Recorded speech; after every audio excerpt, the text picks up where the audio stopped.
ဇလန်လေးရဲ့အစမှာတော့ဟီနာတယောက်ဆေးရုံတင်ထားရတဲ့အမေဖြစ်သူကိုစောင့်နေရင်အပြင်ဘက်ကိုငေးနေခဲ့ပါတယ်။အပြင်မှာတော့မိုးတွေကဒိုဂျိုမျိုးကြီးပေါ်ကိုအဆက်မပြတ်ရွာသွန်းနေခဲ့ပါတယ်။အဲ့ဒီချိန်ဟီနာကခက်လန်းလန်းကတိုက်ခေါင်မိုးပေါ်ကထိုးကျနေတဲ့နေရောင်ကွက်လေးတစ်ခွက်ကိုတွေ့သွားခဲ့ပါတယ်။သူမကခဏလောက်ငေးကြည့်နေပြီးတဲ့နောက်အဲ့ဒီနေရာကိုချက်ချင်းပဲလိုက်သွားခဲ့ပါတယ်။ဟီနာကမိုးတိတ်ဖို့အတွက်အပြင်းထန်ဆူတောင်းရင်းတိုရီရဲကိုဖျက်ဝင်သွားမိပါတယ်။အဲ့နောက်မှာတော့ဟီနာရဲ့ခန္ဓာကိုယ်ကဒီထဲကိုလွှဲမျောသွားပြီးသူမကကောင်းကင်ဘက်ကိုရောက်သွားခဲ့ပါတယ်။အဲ့ဒီအချိန်ဟီနာကသူမရဲ့ဘေးပတ်လေးမှာပတ်နေတဲ့ငါးပုံစံရေလုံးလေးတွေကိုမြင်လိုက်ရလို့အံ့ဩနေခဲ့ပါတယ်။အဲ့နောက်မှာတော့ဟီနာတယောက်မြေပြင်ပေါ်ကိုပြန်ကျလာပါတယ်။တစ်ဖက်မှာလေးပဲဟီတာကာတယောက်အိမ်ကနေထွက်ပြေးလာပြီးတိုဂျိုကိုသွားမဲ့တင်းမောပေါ်ကိုလိုက်ပါလာခဲ့ပါတယ်။ဟီတာကာတယောက်အလှရှာပို့စ်တစ်ခုကိုတင်မို့လုပ်နေချိန်မိုးရွာသွန်းမဲ့အကြောင်းကြေညာချက်ထွက်လာပါတယ်။အားလုံးကအတွင်းထဲကိုပြန်ဝင်လာပေမဲ့ဟီတာကာကတော့ဂုံးပတ်ပေါ်ကိုပြေးတက်သွားခဲ့ပါတယ်။အဲ့ဒီအချိန်မှာပဲမိုးကရွာလာခဲ့ပြီးဟီတာကာကပျော်နေခဲ့ပါတယ်။ဒါပေမဲ့ကြီးမားတဲ့ရေလုံးကြီးကပြုတ်ကျလာခဲ့ပြီးဟီတာကာကိုပြုတ်ကျသွားအောင်တိုက်ချလိုက်ပါတယ်။အဲ့ဒီအချိန်သူ့ကိုဆူကာကလှမ်းဆွဲပြီးထားလိုက်ပါတယ်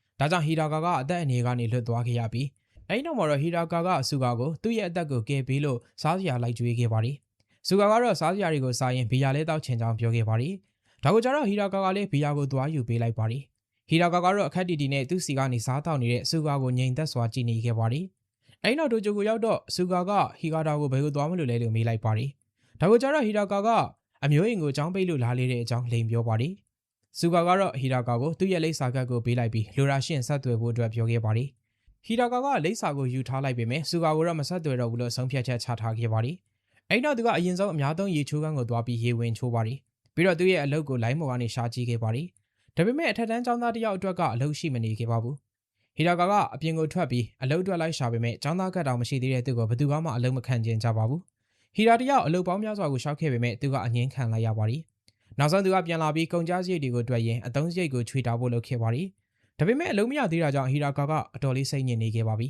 ။သူ့ကိုရဲတွေကမြင်သွားပြီးအသက်မပြည့်သေးပဲအပြင်ကိုထွက်နေလို့လိုက်ဖမ်းကြပါတယ်။ဒါကြောင့်ဟီတာကာကထွက်ပြေးရင်တနေရာမှာဝင်ထိုင်နေလိုက်ပါတယ်။အဲ့ဒီအချိန်မှာပဲကျောင်းကောင်ကဟီတာကာစီကိုရောက်လာပြီးစားစရာလာတောင်းပါတယ်။ဟီတာကာကမုံထုတ်တွေကစားစရာကိုကြောင်လေးကိုပေးလိုက်ပါတယ်။သူ့အတွက်ဒိုဂျိုကအတော်လေးမလွယ်ပေမဲ့ဟီတာကာကအိမ်ပြန်မှုတော့စိတ်ကူးမရှိခဲ့ပါဘူး။အဲ့နောက်သူကနေရာမှာပဲအိပ်ပျော်သွားပြီးသူ့ကိုကြည့်ကတီတိုပြောနေတဲ့အတန်ကြောင့်လန့်နိုးလာခဲ့ပါတယ်။ဟီတာကာကြည့်လိုက်တော့လူမယုံတဲ့လူကြီးကိုမြင်လိုက်ရပါတယ်။သူကဟီတာကာကိုကြည့်ပြီးဒီကနေထွက်သွားလို့ပြောခဲ့တာကြောင့်ဟီတာကာကထွက်သွားဖို့အတွက်လုပ်ခဲ့ပါတယ်။ဒါပေမဲ့လူကြီးကသူ့ရဲ့ခြေထောက်နဲ့ဟီတာကာကိုခြေထိုးခံလိုက်တာကြောင့်ဟီတာကာပြစ်လဲသွားပါတယ်။အဲ့နောက်ဟီတာကာကသူ့ကြောင့်ပွားသွားတဲ့အမိုက်တွေကိုလမ်းပေါ်ကနေပြန်ကောက်နေချိန်သူကအိတ်လေးတစ်လုံးကိုမြင်သွားခဲ့ပါတယ်။ဟီတာကာကအိတ်ကိုယူလာပြီးဆိုင်မှာထိုင်ကဖွင့်ကြည့်ခဲ့ပါတယ်။အိတ်ထဲမှာတော့တနက်တလက်ရှိနေတာကြောင့်ဟီတာကာကလန့်သွားပေမဲ့ဒါဟာအယုတ်တနက်ပဲဖြစ်ရမယ်လို့တွေးကသိမ်းထားလိုက်ပါတယ်။ပြီးတော့သူကဆူကာပေးတဲ့လိပ်စာကိုထုတ်ယူကဆက်သွယ်လိုက်ပါတယ်။ဟီတာကာတယောက်စိတ်ညစ်ညစ်နဲ့စပွဲပေါ်မှာမှောက်အိတ်နေချိန်သူ့ကိုဟီနာကဘာကာတစ်လုံးလာပေးခဲ့ပါတယ်။ဟီတာကာကဒါကိုမြင်တော့ဟီနာကိုဘာလို့လဲလို့မေးတော့ဟီနာကဟီတာကာကို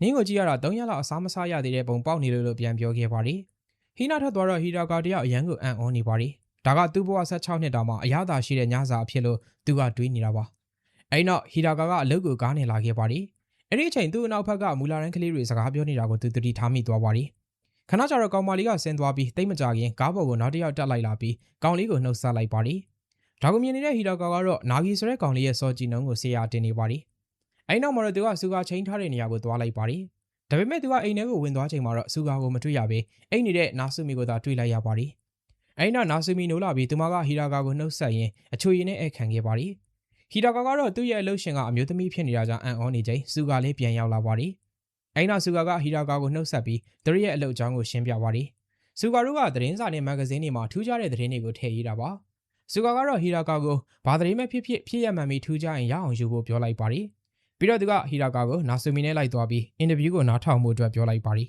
။ဟီတာကာကတော့ချက်ချင်းကြီးဘာလို့ရမယ်မှမသိဘူးပြောပေမဲ့နာဆူမီကတော့သူ့ကိုခေါ်သွားခဲ့ပါတယ်။ဟိုကိုရောက်တော့ဆီယာမာကြီးကနာဆူမီကိုနေရောင်မိန်းကလေးနဲ့မိုးမိန်းကလေးအကြောင်းကိုပြောပြလာပါတယ်။ဒါပေမဲ့သူတို့တွေကတဘာဝရဲ့စွမ်းအားကိုသုံးတာများလို့ရှိရင်တဘာဝကြီးကသူတို့ကိုပြန်ပြီးခေါ်သွားတယ်လို့ပြောပြလိုက်ပါတယ်။အင်ကိုပြန်ရောက်တော့ဟီတာကာကသူကြားလာသမျှကိုစာပြန်စီပြီးရေးပါတယ်။ဆူကာကတော့ဟီတာကာကိုဘယ်လိုလဲလို့မေးလိုက်တော့သူ့စီမှာအလုပ်လုပ်ဖို့အတွက်ပြောလိုက်ပါတယ်။ဟီတာကာကညင်းညင်ပေမဲ့ဆူကာကသူ့ကိုနေစရာရောစားစရာရောပြီးမယ်ပြောခဲ့တာကြောင့်ဟီတာကာလေးသဘောတူလိုက်ပါတော့တယ်။အဲ့ဒီညမှာတော့နောက်စမီနဲ့ဆူကာကသူတို့ရဲ့ဝန်ထမ်းအသစ်လေးကိုကြိုးစုရဲပွဲလုပ်ပေးခဲ့ပါတယ်။နောက်နေ့မှာတော့ဟီတာကာတယောက်အလုပ်တွေအားလုံးကိုလုပ်ကိုင်ခဲ့ပါတယ်။သူကတန်ရှင်းရှက်ပြုတ်ရင်းနဲ့လက်တူလက်တောင်းအလုပ်တွေကိုလည်းလုပ်ပါတယ်။တခါတလေနာဆွေးမိနဲ့အတူမျိုးကိုစိုက်ကယ်ပတ်စီတာတွေကိုလည်းလုပ်ကိုင်ပါတယ်။ တရက်မှာတော့ဟီရာကာကကြောင်လေးကိုအစာသွားကျွေးပါတယ်အဲ့နောက်သူကပြန်လာချိန်လူကြီးနှစ်ယောက်ကကောင်မလေးတစ်ယောက်ကိုအတင်းသူတို့နဲ့လိုက်ခဲဖို့ပြောနေတာပါအဲ့ဒီအချိန်ဟီရာကာကကောင်မလေးကသူ့ကိုဘာကကျွေးခဲ့တဲ့ကောင်မလေးဆိုတာကိုသိသွားပါတယ်ဒါကြောင့်သူကနောက်ကနေလိုက်သွားပြီးကောင်မလေးကိုဆွဲခေါ်ကထွက်ပြေးဖို့လုပ်ပါတယ်ဒါပေမဲ့လူကြီးကဖမ်းထားပြီးအပေါ်ကနေခွာထိုးပါတော့တယ်ဒါကြောင့်ဟီရာကာကအိတ်ထဲကတနက်ကိုထုတ်ယူပြီးလူကြီးကိုချိန်လိုက်ပါတယ်လူကြီးကဒါကိုကလေးကစားစရာလို့ထင်ခဲ့ပေမဲ့ကျေလောင်တဲ့တနက်ဖောက်တန်ကြောင့်သူကလန့်သွားခဲ့ပါတယ်ဒါကိုမြင်တော့ဟီနာကဟီရာကာကိုခေါ်ပြီးထွက်ပြေးပါတယ်အဲ့နောက်မှာတော့သူတို့ကပြေးနေတာကိုရပ်ပြီးအမောဖြေလိုက်ပါတယ်ဟီနာကတော့ဟီရာကာကိုတနက်ကင်ထားလို့အပြစ်တင်နေပြီးဒါကလူကိုတေးသွားစေနိုင်တယ်လို့ပြောလိုက်ပါတယ်ဟီရာကာကတော့ဒါကကစားစရာထင်လို့ယူထားခဲ့တာလို့ပြောလိုက်ရင်တနက်ကိုလွှင့်ပြလိုက်ပြီးငိုင်နေခဲ့ပါတယ်အဲ့နောက်ဟီနာကဟီရာကာကိုသူမကအချိန်ပိုင်းလောက်ကပြုတ်သွားကြောင်းပြောပြလိုက်ပါတယ်ပြီးတော့ဟီနာကဟီရာကာကိုနေရောင်ဖျားချနေတဲ့တိုက်ခေါင်မိုးပေါ်ကိုခေါ်သွားပြီးစူတောင်းကကောင်းကင်ကိုရှင်းလင်းပေးခဲ့ပါတယ်ဒါကိုမြင်လိုက်ရတဲ့ဟီရာကာကအရန်ကိုအံ့ဩသွားပြီးဟီနာကနေရောင်မိန်းကလေးဆိုတာကိုသဘောပေါက်သွားခဲ့ပါတယ်တစ်ဖက်မှာတော့ကောင်လေးနှစ်ယောက်ကကောင်းကင်မှာပေါ်နေတဲ့ထူးခြားတဲ့အရာကိုသွားကြည့်နေခဲ့ပါတယ်အဲ့ဒီအချိန်သူတို့အပေါ်ကိုရေတွေကပြုတ်ကျလာပါတယ်အဲ့နောက်ပိုင်းမြို့ထဲမှာထူးခြားတာတွေဖြစ်ပေါ်လာခဲ့ပါတယ်လူတွေကနေရာအနှံ့မှာငါးပုံစံရေလုံးလေးတွေကိုတွေ့ခဲ့ရပြီးဒီသတင်းကိုနာဆူမီတို့ကလည်းမြင်သွားခဲ့ပါတယ်နာဆူမီကတော့ဒါကသူမအတွက်သတင်းတစ်ခုဖြစ်လာနိုင်တယ်လို့ပြောလိုက်ပြီးအဲ့ဒီအချိန်ဟီရာကာကတော့ဟီနာရဲ့အိမ်ကိုသွားလေပါတယ်ကောင်မလေးတယောက်ရဲ့အိမ်ကိုပထမဆုံးသွားလေရတာမဟုတ်လို့ဟီရာကာတယောက်ရှက်နေခဲ့ပါတယ်ဟိုရောက်တော့ဟီနာကသူ့ကိုထွက်ကြပြီးထမင်းချက်ကျွေးခဲ့ပါတယ်အဲ့နောက်ဟီရာကာကဟီနာရဲ့အစွမ်းကိုတုံးပြီးပတ်စံရှာဖို့အတွက်ပြောပါတယ်အဲ့ဒီအချိန်နာဂီပြန်ရောက်လာပြီးဟီရာကာကိုအမားဖြစ်သူနဲ့မြင်လိုက်ရလို့အံ့ဩနေတာပါအဲ့နောက်မှာတော့ဟီရာကာတယောက်အလှရှာပို့စ်မှာဟီနာရဲ့အလုပ်အကြောင်းကိုရေးတင်ခဲ့ပါတယ်နောက်ရက်မှာပဲသူကဖောက်တယ်တယောက်ကိုရခဲ့တာမလို့ဟီနာသွားတွေ့ခဲ့ကြပါတယ်ပြီးတော့အဆောင်ကြီးချိတ်ထားတဲ့ထီးကိုပေးလိုက်ပါတယ်ဟီနာကတော့ဖွင့်ကြည့်ပြီးမလိုချင်ဘူးလို့ပြောပါတယ်ဒါကြောင့်ဟီရာကာကဟီနာမောင်လေးကိုအယုတ်သေးကိုဝင်ခိုင်းလိုက်ပြီးထပ်ပြီးခဲ့ရပါတယ်ဒါကိုမြင်တော့ဟီနာလေးမတက်တာတော့ပဲအလုပ်ကိုလက်ခံလိုက်ရပါတယ်အဲ့နောက်မှာတော့သူတို့ကမိုးရွာလို့ဈေးရောက်မကောင်းဖြစ်နေတဲ့ဆိုင်ရှိကိုသွားပြီးနေရောင်ကိုခေါ်ပြီးဖို့အတွက်လုပ်ပါတယ်ဟီနာဆူတောင်းနေချိန်ဟီရာကာတို့ကဘေးကနေပန့်ဖို့ကူညီပေးပါတယ်ဆိုင်ရှင်ကတော့ဒါကိုကြည့်ပြီးခဏကြာအောင်စောင့်နေခဲ့ပါတယ်အဲ့နောက်မထူးခြားတာကြောင့်ဟီနာတို့ကိုပြန်လွှတ်လိုက်ဖို့ပြောနေချိန်မှာနေရောင်ထွက်လာပါတယ်ဒါကိုမြင်တော့အားလုံးကအံ့ဩသွားပြီးမမြင်ရတာကြားပြီးဖြစ်တဲ့ခေါင်းငင်ပြားကြီးကိုသဘောကျနေကြပါတယ်အဲ့နောက်ဆိုင်ရှင်ကဟီနာတို့ကိုကျေးဇူးတင်ကြောင်းပြောကပတ်စံနေအများကြီးကိုပေးအပ်ခဲ့ပါတယ်ဒါကိုမြင်တော့ဟီနာတို့ကလည်းအယမ်းပြော့သွားပြီးသူတို့ကဝမ်းသာလွန်းလို့ထခုန်ပြလိုက်ကြပါတယ်အဲ့နောက်မှာတော့သူတို့ကဒီနီလန်းကိုတုံးပြီးပတ်စံရှာဖို့အတွက်လှုပ်ခဲ့ကြပါတော့တယ်နောက်ရက်ဒီမှာလေနေရောင်မင်းကလေးရဲ့သတင်းကြောင့်တောင်းဆိုမှုတွေကအများကြီးတက်လာပါတယ်ဒါကြောင့်ဟီရာကာတို့ကသူတို့ရဲ့တောင်းဆိုချက်တွေကိုလက်ခံခဲ့ပါတယ်ကောင်းကင်ပြားအောက်မှာမင်္ဂလာဆောင်ခြင်းနဲ့မိန်းကလေးတွေနဲ့မြင်းပြိုင်ပွဲကိုနိုင်စေခြင်းနဲ့လူကြီးတွေအပါအဝင်တခြားသောနေရောင်အောက်မှာသူတို့ရဲ့အိမ်မက်တွေကိုလှုပ်ဆောင်ခြင်းတဲ့သူတွေကနေရောင်မိန်းကလေးကိုအလှုပ်လာအပ်ကြပါတယ်ဒါကြောင့်ဟီနာကလည်းအားလုံးအတွက်နေရောင်ကိုခေါ်ပေးခဲ့ပါတယ်ဒီအတွက်အားလုံးကကျေးဇူးတင်နေပြီးအရန်ကိုလည်းကျေနပ်နေခဲ့ကဟီနာကိုအဖိုးအခါတွေအများကြီးပြန်ပေးခဲ့ကြတာပါနောက်ရက်မှာလေဟီရာကာကစောစောထပြီးလှုပ်ရှားရှိတာတွေကိုအပြီးတက်လုပ်ရင်ဟီနာစီကိုထွက်လာခဲ့ပါတယ်အဲ့ဒီညမှာတော့မိဘန်းပွဲတော်ကိုကျင်းပဖို့အတွက်လူတွေအားလုံးကစုဝေးနေကြပါတယ်ဒါပေမဲ့စတိုက်ရွာနေတဲ့မိုးကြောင့်အဆင်မပြေဖြစ်နေခဲ့ပြီးအားလုံးစိတ်မသက်မသာဖြစ်နေချိန်မှာစိတ်မပူဖို့အတွက်ပြောလိုက်ပြီးနေရောင်မိန်းကလေးကိုခေါ်ထားကြောင်းကြေညာချက်ထွက်ပေါ်လာပါတယ်အဲ့နောက်ဟီနာကအားလုံးအတွက်ကောင်းကင်ကြီးကိုရှင်းလင်းပေးလိုက်ပါတယ်ဒါကြောင့်မိဘန်းပွဲတော်ကိုတတ်မှတ်ထားတဲ့အချိန်မှာကျင်းပနိုင်ခဲ့ပါတော့တယ်အားလုံးကမိဘန်းလှလှလေးတွေကိုကြည့်ကအယမ်းပျော်နေခဲ့ကြတာပါဟီနာကလည်းဒါကိုကြည့်ရင်ဟီရာကာကိုသူမအနေနဲ့ဒီအလုပ်ကိုချစ်မိသွားပြီလို့ပြောလိုက်ပါတယ်ဒါပြင်သူမနဲ့ကိုက်ညီတဲ့အလုပ်ကိုရှာပေးတဲ့အတွက်ကျေးဇူးတင်ကြောင်းကိုလည်းပြောပြခဲ့ပါတယ်တစ်ဖက်မှာလည်းပဲစူကာတယောက်အလုပ်သစ်တွေကိုထပ်ရှာနေတာပါဒါပေမဲ့အလုပ်တွေကအတော်လေးပွားနေတာကြောင့်အဆင်မပြေဖြစ်နေပါတယ်တစ်ဖက်မှာလည်းနောက်ဆူမီကအလုပ်ရှာလို့မရပါဘူးတရက်မှာတော့သူမကစူကာနဲ့အတူအင်တာဗျူးတစ်ခုကိုသွားဖို့လုပ်ခဲ့ပါတယ်စူကာကတော့အခုတလောပြောက်နေတဲ့ဟီရာကာကိုပြောဆိုနေပါတယ်နောက်ဆူမီကတော့စူကာကိုဟီရာကာကိုလာစာဘလောက်ပေးတာလဲလို့ပြီးတော့သူကလက်သုံးချောင်းထောင်ပြလိုက်ပါတယ်ဒါကြောင့်နာဆူမီကရန်30တဲ့လားနေလိုက်တာလို့ထအော်ပါတယ်ဒါပေမဲ့စူကာကတော့3ရန်လို့ဝင်ပြောလိုက်တာကြောင့်နာဆူမီတယောက်ပြောစရာစကားမေ့သွားခဲ့ပါတယ်တစ်ဖက်မှာလည်းဟီနာတို့ကအဖွားတယောက်ရဲ့အိမ်ကိုသွားပြီးနေရောင်ကိုခေါ်ပေးနေခဲ့ပါတယ်အဖွားကသူမရဲ့ခင်မွန်းအတွက်ဆူတောင်းပွဲကိုလုပ်ဖို့နေရောင်ကိုခေါ်ပေးဖို့တောင်းဆိုတာပါတိတ်မကြခင်မှာပဲအဖွားရဲ့သားကရောက်လာပြီးသူတို့ကိုမြင်သွားခဲ့ကဧည့်သည်တွေရောက်နေရလားလို့မေးလိုက်ပါတယ်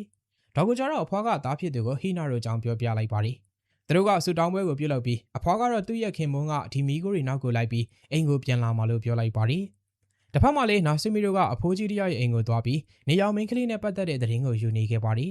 အဖိုးကြီးကတော့ကောင်းကင်ဘုံမှာလေးနေရာတစ်ခုရှိတယ်လို့ပြောပြခဲ့ပါတယ်ပြီးတော့သူကဒီကိစ္စနဲ့ပတ်သက်ပြီးတခန်းတနာကိုရှင်းပြနေတာပါအဖိုးရဲ့မြည်ဖြစ်သူကတော့နာဂီတို့ကိုအဖိုးပြောတာတွေကိုတကယ်ယုံနေတာလားလို့ဝင်မေးလိုက်ပါတယ်ဒါကိုကျတော့အဖိုးကတစ်ချက်တီးပေးလိုက်ပါတယ်တစ်ဖက်မှာလည်းရဲတွေကကောင်းမလေးတွေကိုချိတ်ဆက်ပေးတဲ့သူကိုလိုက်ဖမ်းနေကြပါတယ်ပြီးတော့သူတို့ကဟီရာကာရဲ့အကြောင်းကိုမေးခဲ့ပြီးဟီရာကာကိုသူ့မိဘတွေကလူပြောက်တိုင်ထားကြောင်းပြောပြပါတယ် အဲ့ဒီအချိန်တစ်ဖက်မှာလည်းဟီရာကာကတော့ဟီနာရဲ့18နှစ်ပြည့်မွေးနေ့အတွက်ဘာဝယ်ပေးရမလဲဆိုတာကိုစဉ်းစားနေတာပါနောက်ဆုံးမှာတော့သူကဆရာကြီးနာဂီကိုအကူအညီတောင်းတော့နာဂီတယောက်လက်စွပ်ဝယ်ပေးလိုက်ဖို့အတွက်ပြောပါတယ်ဒါကြောင့်ဟီရာကာလည်းပဲလက်စွပ်ကိုသွားပြီးဝယ်ယူခဲ့ပါတယ်သူကမနေ့ပြန်ဟီနာရဲ့နောက်ဆုံးအလုပ်ပြီးရင်ပေးဖို့အတွက်ဆုံးဖြတ်ခဲ့တာပါဒီတစ်ခါတောင်းဆိုသူကဆူကာဖြစ်နေပြီးသူကသူ့ရဲ့သမီးနဲ့ဆော့ကျင်နေခဲ့တာပါဒါကမြင်တော့ဆူကာမှာကလေးရှိတာကိုမသိတဲ့ဟီရာကာကအရန်ကိုအံ့ဩနေခဲ့ပါတယ်အဲ့ဒီအချိန်နာဆူမီလည်းရောက်လာလို့ပြဿနာတက်တော့မယ်ထင်နေပေမယ့်နာဆူမီကဆူကာရဲ့ဒူမဖြစ်နေတာကြောင့်ဟီရာကာတယောက်ဗဇက်အဟောင်းသားဖြစ်နေပါတယ်အဲ့နောက်မှာတော့သူတို့ကပြန်မှုလုပ်ပြီးဟီနာကိုဆူကာရဲ့သမီးကကျေးဇူးတင်ကြောင်းပြောခဲ့ပါတယ်အပြန်လမ်းမှာတော့ဟီနာတယောက်ရုတ်တရက်ပျောက်သွားလို့ဟီရာကာကလန့်သွားပါတယ်သူကခဏကြာတော့လေထဲမှာလွင့်နေတဲ့ဟီနာကိုတွေ့လိုက်ရပြီးဟီနာရဲ့ခန္ဓာကိုယ်ကနေပြီးရေဒီလိုပြောင်းလဲနေတာမြင်လိုက်ရပါတယ်ဟီနာကတော့သူဒီအစွမ်းကိုစာပြီးရလာခဲ့ပုံကိုဟီရာကာကိုပြောပြလိုက်ပါတယ်အဲ့ဒီညမှာတော့ရဲတွေကဟီနာရဲ့အိမ်ကိုရောက်လာပြီးသူမစီမှာဟီရာကာရဲ့အကြောင်းကိုမေးမြန်းပါတယ်ရဲတွေပြန်သွားတော့ဟီနာကဟီရာကာကိုအိမ်ပြန်ဖို့အတွက်ပြောပြီးသူမတို့လည်းနေရာပြောင်းတော့မယ်လို့ပြောလိုက်ပါတယ်ဒါပေမဲ့ဟီရာကာကတော့သူကအိမ်ကိုမပြန်နိုင်ဘူးလို့ပြောရင်အတူထွက်ပြေးဖို့အတွက်ပြောပါတယ်အဲ့နောက်ဟီရာကာကဆူကာကိုသွားတွေ့တော့ဆူကာကဟီရာကာကိုသူ့စီကိုမလာတော့ဖို့အတွက်ပြောလိုက်ပါတယ်ဘာလို့လဲဆိုတော့သူကသမီးဖြစ်သူကိုစောင့်ရှောက်ခွင့်ရဖို့အတွက်ကြိုးစားနေတာမို့လို့ပါအဲ့ဒီညမှာတော့ဟီရာကာတို့၃ယောက်ကမိုးရွာနေတဲ့ကြားကထွက်ပြေးခဲ့ပါတယ်သူတို့ကလမ်းမပေါ်မှာသွားနေချိန်ရဲတွေနဲ့တွေ့တာကြောင့်ဟီရာကာကထွက်ပြေးပါတယ်ဒါပေမဲ့တယောက်ကသူ့ကိုမိသွားချိန်မှာဟီနာကဝင်ကူပါတယ်နောက်ဆုံးမှာတော့သူတို့အတွက်နေလို့ရတဲ့နေရာတစ်ခုကိုရှာတွေ့သွားကြပါတယ်နာဂီကဟီရာကာကိုရေတူချိုးဖို့ခေါ်ခဲ့ပြီးအလှည့်နဲ့ရေချိုးပါတယ်ညစာစားပြီးအိတ်တော့မဲ့အချိန်ဟီနာကဟီရာကာကိုစကားပြောပါတယ်သူမကဟီရာကာကိုဆက်တိုက်ရွာနေတဲ့မိုးကိုရက်ပစ်ချင်လာလို့မေးခဲ့ပါတယ်တကယ်လို့သူမကသာစတီးခံလိုက်ရရင်မိုးကရက်သွားလိမ့်မယ်လို့ပြောပြလိုက်ပါတယ်ပြီးတော့ဟီနာကဟီရာကာကိုရေဖြစ်ပြောင်းလဲနေတဲ့သူမရဲ့ခန္ဓာကိုယ်ကိုပြသလိုက်ပါတယ်ဒါကိုမြင်တော့ဟီရာကာတယောက်ရန်ကိုလန့်သွားခဲ့ပြီးအဲ့နောက်သူကဟီနာကိုဖတ်ထားကအိပ်ပျော်သွားခဲ့ပါတော့တယ်နောက်ရက်သူနိုးတဲ့အခါမှာတော့ဟီနာကမရှိတော့သလိုမိုးကလည်းလုံးဝရက်သွားခဲ့ပါပြီသူကဒီအကြောင်းကိုဂီနာကိုပြောပြလိုက်တော့ဂီနာကသူ့အမကောင်းကင်ဘုံကိုတက်သွားတဲ့အိမ်မက်ကိုမက်ခဲ့ကြောင်းပြောပြလိုက်ပါတယ်အဲ့ဒီအချိန်ရဲတွေရောက်လာပြီးသူတို့ကိုဖမ်းခေါ်သွားခဲ့ပါတယ်ဟီရာကာကတော့အပေါ်ကနေပြုတ်ကျလာတဲ့လက်စွပ်လေးကိုကြည့်ပြီးဟီနာကတကယ်ကိုဇက်တီးခံလိုက်ရတယ်ဆိုတာသဘောပေါက်သွားပါတယ်ကားဘုတ်ကိုရောက်တော့ဟီရာကာကငိုနေချိန်စုံတော်ကြီးကတော့သူ့ကိုမင်းနဲ့အတူအသက်15နှစ်အရွယ်ကောင်မလေးလေးရှိတယ်မလားလို့မိလိုက်ပါတယ်ဟီနာက18နှစ်လို့သိထားတဲ့ဟီရာကာကလည်းအံ့ဩနေပြီးသူကဘာတွေလုံးမိတာလဲလို့တွေးနေပါတယ်အဲ့နောက်ရဲတွေကသူ့ကိုစခန်းကိုခေါ်သွားပါတယ်ဟီရာကာကတော့စုံတော်ကြီးကိုသူ့ကိုခဏလောက်လှုပ်ပေးဖို့အတွက်တောင်းဆိုပေမဲ့မရခဲ့ပါဘူးဒါကြောင့်မလို့ဟီရာကာကထွက်ပြေးသွားပြီးရဲတွေလည်းထပ်ပြီးလိုက်ဖမ်းရပါတယ်ဟီရာကာတယောက်အားကုန်ပြေးနေချိန်မှာနာဆူမီကစိုက်ကယ်နဲ့ရောက်လာပြီးဘာတွေဖြစ်နေရလဲလို့မေးလိုက်ပါတယ်ဒါကိုကြတော့ဟီရာကာကဖြစ်ပျက်နေရတဲ့အားလုံးကိုသိချရှင်းပြလိုက်ပါတယ်အဲ့နောက်ဟီရာကာကနာဂီကူဘယ်မှာလဲလို့မေးတော့ခလေးထိန်သိန်းအကြောင်းမှာထားကြောင်းပြောလိုက်ပါတယ်အဲ့ဒီအချိန်နာဂီကိုတော့ကောင်မလေးတွေကအဲတွေ့လာတွေ့ပါတယ်ပြီးတော့တယောက်ကအဆောင်ကောင်မလေးကိုခေါ်ထုတ်သွားပြီးနောက်တစ်ယောက်နဲ့လူချင်းလေးကနာဂီကထွက်ပြေးသွားခဲ့ပါတယ်တစ်ဖက်မှာလေဆူကာကသူ့ရဲ့လုပ်ရက်အတွက်နောင်တရနေပါတယ်အဲ့ဒီအချိန်ဟီရာကာကတော့နာဆူမီရဲ့နောက်ကနေဖျားတာပြီးလိုက်နေရတာပါနာဆူမီတယောက်ရဲတွေကိုရှောင်ရင်အတကုံကိုမောင်းခဲ့ပါတယ်သူကဟီရာကာကိုနေရောင်ကွက်ချနေတဲ့နေရာကိုပို့ပြီးဖို့အတွက်ကြိုးစားနေပါတယ်အဲ့နောက်သူမရဲ့စကေးတွေကိုသူဘာသာပြန်ကြိုက်နေပြီးဟီရာကာကိုငါကရင်ထိန်ရဲမိလို့ရမှာလို့တောင်ပြောနေတာပါအဲ့နောက်တော့သူတို့ကရေလွှမ်းနေတဲ့နေရာကိုရောက်လာတာကြောင့်နာဆူမီကသူမတတ်နိုင်တဲ့လောက်ဟီရာကာကိုပို့ပေးလိုက်ပါတယ်အဲ့နောက်တော့ရှေ့ကိုဆက်သွားလို့မရတော့တာကြောင့်ဟီရာကာကနာဆူမီကိုကျေးဇူးတင်လိုက်ပြီးတစ်ဖက်ကိုကူးသွားခဲ့ပါတယ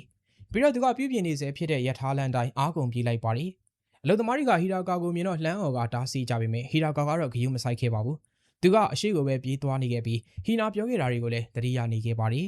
သူကဟီနာကိုတောင်းပန်လိုက်ပြီးနေရောင်မင်းကလေးလှုပ်ခိုင်းမိတာအတွက်ခွင့်လွှတ်ဖို့အတွက်ပြောနေပါတယ်အဲ့နောက်သူကတိုက်ပေါ်ကိုပြေးတက်သွားချိန်ကြိုရောက်နေတဲ့ဆူကာကိုတွေ့လိုက်ရပါတယ်ဆူကာကတော့သူ့ကိုအိမ်ကိုပြန်ရင်အရာအလုံးကပြီးသွားလိမ့်မယ်လို့ပြောကအိမ်ကိုပြန်ဖို့ပြောလိုက်ပါတယ်ဒါကြောင့်ဟီရာကာကသူ့ရဲ့လက်ကိုကိုက်ပစ်လိုက်ပါတယ်ပြီးတော့သူ့ကိုလွတ်ပေးဖို့အတွက်ပြောပြီးအဲ့နောက်သူအရင်ကလွှင့်ပစ်ခဲ့တဲ့တနက်ကိုမြင်သွားကဆူကာကိုချိန်ထားလိုက်ချိန်ရဲတွေရောက်လာပါတယ်ဟီရာကာကတော့သူ့ကိုလွတ်ထားပေးဖို့အတွက်ပြောလိုက်ပြီးသူကဟီနာကိုထပ်တွေ့ချင်ရုံပဲလို့ပြောကထွက်ပြေးဖို့လုပ်ပေမဲ့ရဲတွေကဖမ်းထားလိုက်ပါတယ်ဒါကိုမြင်တော့ဆူကာကကူညီပေးခဲ့ပြီးနာဂီကလည်းရောက်လာပါတယ်သူကဟီရာကာကိုဟီနာကိုပြန်ခေါ်လာဖို့အတွက်ပြောလိုက်ပြီးဒါကြောင့်မလို့ဟီရာကာလည်းတိုရီတဲကိုအပြင်းထန်ဆူတောင်းကဝင်သွားခဲ့ပါတယ်သူကလေယာဉ်တစ်ခုတည်းကိုရောက်သွားခဲ့ပြီးဟီနာလို့အော်ခေါ်လိုက်ပါတယ်သူ့တန်ကြောင့်မလို့ဟီနာလည်းနိုးထလာခဲ့ပြီးဟီရာကာကဟီနာကိုလမ်းဆွဲခံလိုက်ပါတယ်ပြီးတော့သူကဟီနာကိုပြန်ခေါ်လာပါတော့တယ်ဟီနာကအားလုံးကိုစိတ်ပူနေပေမဲ့ဟီရာကာကတော့သူမအဆင်ပြေဖို့ကိုပဲဂရုစိုက်ဖို့အတွက်ပြောလိုက်ပါတယ်အဲ့နောက်ဟီနာပြန်ရောက်လာတော့မိုးကပြန်ရွာလာပါတယ်မိုးကတော့3နှစ်ဆက်တိုက်ကိုရွာခဲ့ပြီးတိုဂျိုမြို့ကြီးကိုရေလွှမ်းသွားစေခဲ့တဲ့အထိပါအဲ့နောက်မှာတော့ဟီရာကာကအိမ်ကိုပြန်ပို့ခံရပြီးကြောင်းပြန်တက်ခဲ့ရပါတယ်သူကအသက်ပြည့်တဲ့အခါကျတော့တိုဂျိုကိုပြန်လာပြီးဆူကာကိုသွားတွေ့ပါတယ် ဒါအပြင်အဖွားကိုလည်းသွားတွေ့ခဲ့ပြီးပြဿနာတွေဖြစ်စေခဲ့လို့တောင်းပန်ခဲ့ကနောက်ဆုံးမှဟီနာကိုသွားတွေ့ပါတယ်ဟီနာကတော့ဟီတာကာကိုမြင်တော့အယမ်းပျော်သွားပြီးသူ့ကိုပြေးဖတ်လိုက်ကဇက်လန်းလေးကလည်းပြီးဆုံးသွားခဲ့ပါတယ်